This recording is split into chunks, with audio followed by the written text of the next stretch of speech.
गिरगांव महादेव। गिरगांव महादेव जिन्हें हम न्यायाधीश के यहाँ क्षेत्रवासी सभी लोग न्यायाधीश के नाम से जानते हैं।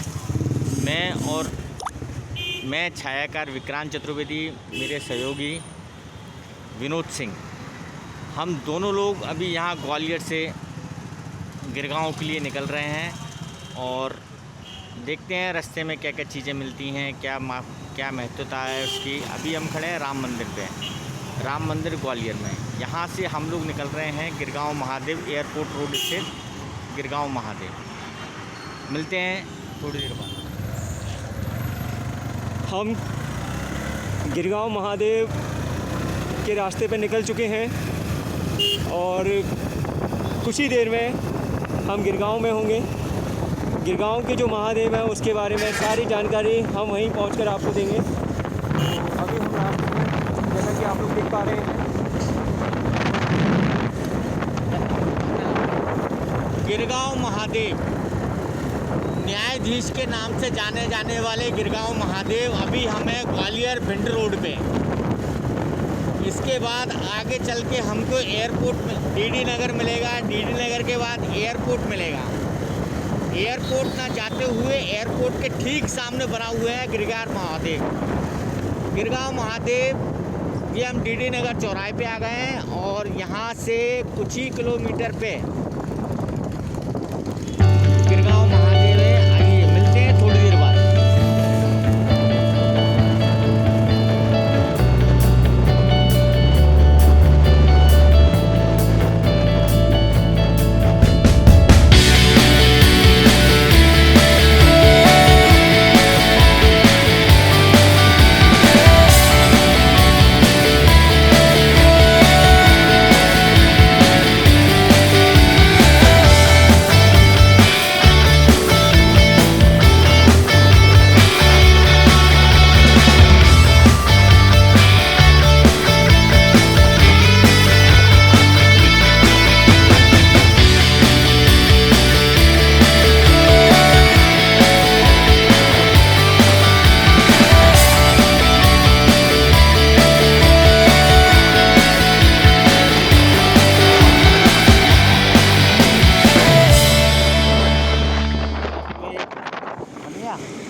गिरगांव महादेव का ये गेट आ गया है। यहाँ से 1.5 किलोमीटर दूर ये देखिए लिखा है सामने, प्राचीन शिव मंदिर द्वारा गिरगांव महादेव।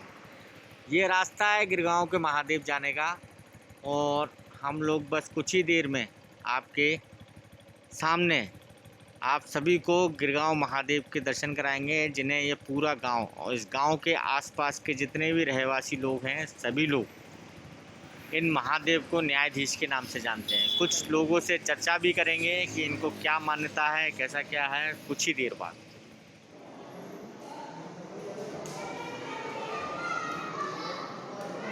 गिरगांव महादेव ग्वालियर।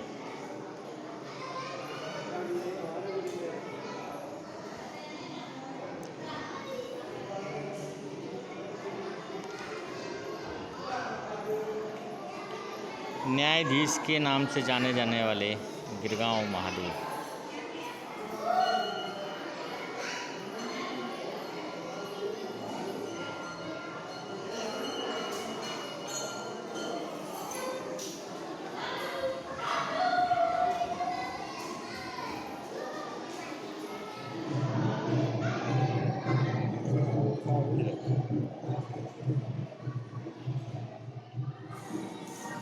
गिरगांव महादेव, न्यायाधीश के नाम से जाने वाले गिरगांव महादेव ग्वालियर। साथियों, आज इसी मंदिर के बारे में हम यहीं के जो महंत हैं, पुजारी जी हैं, उनसे जानेंगे कि इन महाराज जी को न्यायाधीश क्यों कहा जाता है। महाराज जी नमस्कार।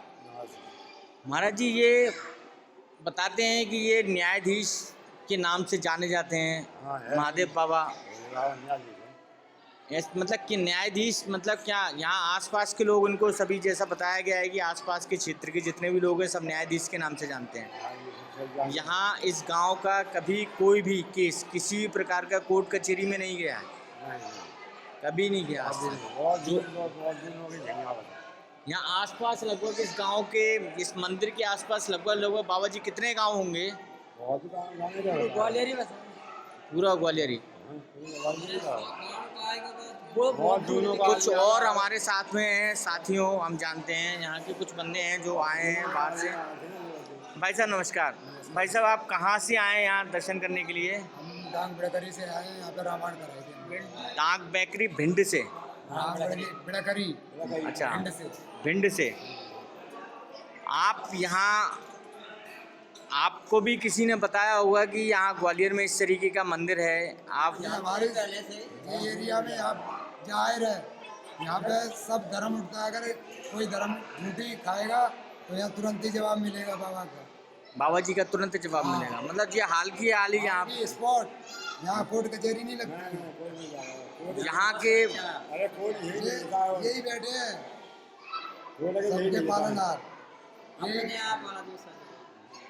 यहाँ अगर सच नहीं बोला वो कभी सच्ची नहीं हो सकता है। यहाँ से झूठ बोल के जा भी नहीं सकता है वो। बताते हैं कि यहाँ पे जिसके मन में छल कपट होता है उसके जैसे ही वो देहरी चढ़ता है यहाँ की तुरंत तो आत्मा साफ चक्कर वक्कर बोलेगा जाके। चक्कर वक्कर आने लगते हैं उसको। जैसे ही वो देहरी चढ़ेगा वैसे आत्मा साफ हो जाती है, वो झूठ बोल ही नहीं सकता है।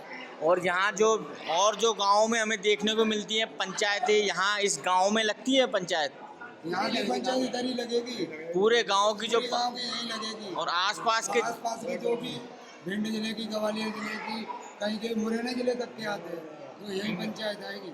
यही पंचायत गाँव में आएगी। नहीं लगेगी, यही लगेगी मंदिर। गुज्जर समुदाय के गुज्जर समुदाय के नहीं, सातों जात की नहीं, मैं गुज्जर समुदाय के एक संत आए थे हरिगिरी जी महाराज जी, मेरे को यहीं पे लगाई थी। हाँ, मैं उस यहाँ यहाँ यहीं पे पंचायत है। तो उन्होंने जो, आप चढ़ा दो बाबा जी, जो हरिगिरी जी महाराज जी जो आए थे, जब उस समय जो आए थे ये थे कुछ शहर के, भिंड शहर के बाहर से हुए लोग जो यहाँ पर आते हैं। ये गिरगांव के महादेव अपने आप में एक प्राचीन महादेव हैं। चूँकि कल से सावन के सोमवार चालू होने वाले हैं, देश में और भी कईयों शहर में, प्रदेश में, देश में जहाँ जहाँ ऐसी विलुप्त चीज़ें हैं जिनको बारे में बहुत सारी मान्यता है, ऐसे ही उन चीज़ों से अवगत मैं आपको नियमित कराता रहूँगा। जय भोलेनाथ, जय बाबा। गिरगांव महादेव, गिरगांव महादेव मंदिर क्यों प्रसिद्ध है, क्या है? ऐसे ही गांव के एक व्यक्ति जिनका निवास इसी गांव में हुआ रहते हैं, और आइए हम उनसे जानने की कोशिश करते हैं कि क्या मान्यता है, क्या विशेषता है, किस लिए लोग इनको जानते हैं। बाबूजी नमस्कार। नमस्कार। बाबूजी, गिरगांव महादेव क्यों प्रसिद्ध हैं? यहाँ पे बहुत दूर दूर तक भी कसम खाने के लिए लोग यहाँ पे चोरी हो जाए या कुछ केस हो जाते हैं तो यहाँ पे कसम खाने के लिए आते हैं। तो 3 दिन का टाइम देते हैं, 5 दिन का देते हैं। तो उसका वो टाइम रहता है, तो वो टाइम में अपने टाइम निकल जाता है तो कहते उसको दंड मिलेगा, उसने किया है तो, और नहीं किया तो वो बरी हो जाएगा यहाँ पे। तो इसका कोई वहाँ पे जाके केस वहाँ पे लगाएगा थाने में, तो वहाँ पे तो वो चाल नहीं होगा। वो उसे यहाँ पे पंचनामा लेके वहाँ पे पहुँच जाएगा तो मान्य होता है। अच्छा, मतलब यहाँ के जो न्यायाधीश के नाम से जो जाने जाते हैं, मंदिर है, शिव मंदिर है। हाँ, गिरगांव शिव मंदिर। इसकी बाबा जी कितने साल पुराना मंदिर है, कैसा? बहुत साल। हमें तो हमारे पिताजी भी, बाबा जी ऐसे बोलते, हम तो ऐसा ही देखते आए हैं। अब बनवा दिया है, अब बाद में ऐसे बन गया। बहुत पुराना मंदिर, नया निर्माण अभी हुआ है, ये नया बन गया मंदिर। नया अब कर दिया, नहीं पुराना प्राचीन, बहुत प्राचीन बहुत, मतलब 3 पुश्तों से तो हम लोग देखते ही चले आ रहे हैं। लोग आगे ऐसे बोलते हैं कि नहीं वो ऐसा नहीं करेंगे, करके बता दे तो हम सही मानेंगे, तो उनको तुरंत ही दंड मिलता है। और मैं जब लास्ट टाइम आया था, जब हरिगिरी महाराज जी यहाँ पर आए थे, वो जो शराब के लिए जो कसम खिलाई गई थी, तो उस टाइम जब मैं आया था तब मैंने सुना था कि यदि कोई व्यक्ति के मन में छल कपट या हाँ। कुछ हो हाँ, तो वो मंदिर के दहलीज भी नहीं चढ़ सकता। नहीं चढ़ता है, चढ़ जाएगा तो उसको दंड लगेगा। दंड किस यहाँ- तरीके का दंड लगता है बाबा जी? जैसे उसके हाथ पैर टूट जाएंगे। अच्छा, कोई ना ऐसा कोई नहीं ऐसा है, परिणाम हो जाएगा वो यहाँ जिससे पे उसको खुद महसूस हो जाएगा कि उसमें मैंने जो गलत मेरा कदम खाई, वो हुआ, एक्सीडेंट उसका हो गलत जाएगा। परिणाम हुआ। ये है। अब एक कसम होती है, तो ऐसे अपन चोरी कितने की हुई है वो बताएंगे कि 1 लाख की चोरी है, तो उसका 30 हिस्सा का वो कर देंगे, 35,000 40,000 ऐसे कर दो, तो उसमें वो 3 दिन का 5 दिन का टाइम देंगे, पंचनामा बनता है पूरा लिख के, तो उतने टाइम में उसको दंड मिल जाएगा। या यदि होगा तो मिलेगा उसको, अच्छा, और कईयों लोग जो झूठे लोग जो झूठी कसम खाते हैं वो तो उनको दंड मिलता है। ऐसे वही कहने है, का मतलब ये कसम खाई, किसी ने झूठी कसम खाई, तो दंड लेकिन मिलेगा। हमें भरोसा है कसम परिणाम तो वही, तो झूठी कसम खाएगा वो भुगतेगा। 100 लोग आए हैं तो वो झूठी कसम खाएगा, उसने किया है जो और झूठी फिर कसम कसम खाएगा, खा वो गया परिणाम तो भुगतेगा। उसी को दंड मिलेगा। अच्छा। हाँ, और यहाँ आसपास इस गिरगांव के केवल गिरगांव में ही ये मान्य है या और कहाँ नहीं, कहाँ? बहुत सारे दूर क्षेत्र तक, में, पूरे क्षेत्र में, सारे भिंड, मुरैना, क्षेत्र में, ग्वालियर, शिवपुरी पूरे तक, संभाग में कहाँ से दिल्ली से भी लोग आते हैं। दिल्ली से भी आती है यहाँ पे लोग। दिल्ली से भी हाँ, हाँ, लोग दिल्ली से भी अपने लोग आते यहाँ हैं। जब कोई ये ऐसे मैटर गाँव बन है जाते अपना, हैं तो दिल्ली से भी लोग आते लक्ष्मणगढ़ गाँव है, पास में ही है अपना, तो उसको चोरी मोरी करते थे, तो एसपी साहब ने बोला था मंदिर पे कसम खा के आओ पूरा गांव, तुम्हें मैं बरी करूंगा। यहाँ पूरा गांव सही के यहाँ पे आया था, मंदिर पर पूरा गांव आया था। मैंने स्वयं बोला था उनसे कि आप मानेंगे नहीं, आप कसम मत खाओ, नहीं कि हम करेंगे ही नहीं चोरी, यानी मान नहीं सकते आप। उनने कसम खाई पूरे गांव में, तो सही लोग थे वो, तो है ही सही, चोर चोर थे, तो 2-3 महीने डटे रहे, उनको उनने बरी कर दिए, तो फिर चालू कर दिया उनने चोरी करना, तो किसी के बाएं कट गई, गोली लग गई है, किसी के पैर, कोई मर गया था, ये हुए थे उनके साथ में। तो ये थे हमारे साथ में गिरगांव महादेव के रहने वाले बाबा जी। यहाँ लगभग कितने गांव होंगे इस गांव के आसपास? गाँव के आसपास पूरे गाँव ही है ऐसे, कम 25-30 गाँव है ऐसे, फिर जुड़े हुए सब गाँव है ऐसे। 30 गांव, मतलब 30 गांव की 30 लोग, सभी लोग इन्हीं को न्यायाधीश मानते हैं गांव के आसपास। सारा क्षेत्र ही इनको ऐसे न्यायाधीश चोरी मानता है। कोई हो जाएगी तो बोल देंगे, एक दिन जोड़ के ऐसे इकट्ठे करके बोल देंगे कि हमारी चोरी हो गई है, भूल में किसी ने कर ली हो, तो यहाँ पे डाल दो, तो कई लोग तो राज को फैल डाल जाएंगे, जाती हैं, अब वहीं तो- पे डाल जाएंगे। भाई कोई लोग नहीं कह पा रहे, तो नहीं यहाँ कह आके पाए, वो आपको सब तो कर फिर कोई झूठा कसम खाएगा तो उसको परिणाम भोगना पड़ता है। और झूठा खा गया तो उसका भैंस मर गई, अब वो छुपाने के लिए उसको डालने गया है, वो डालने उसको गया, दूसरी भैंस मर गई, लेकिन उसको तो नहीं छिपाएगा, वो उतना छिपाएगा उतना ही उसको ज़्यादा मिलता जाएगा। ठीक, धन्यवाद बाबा जी।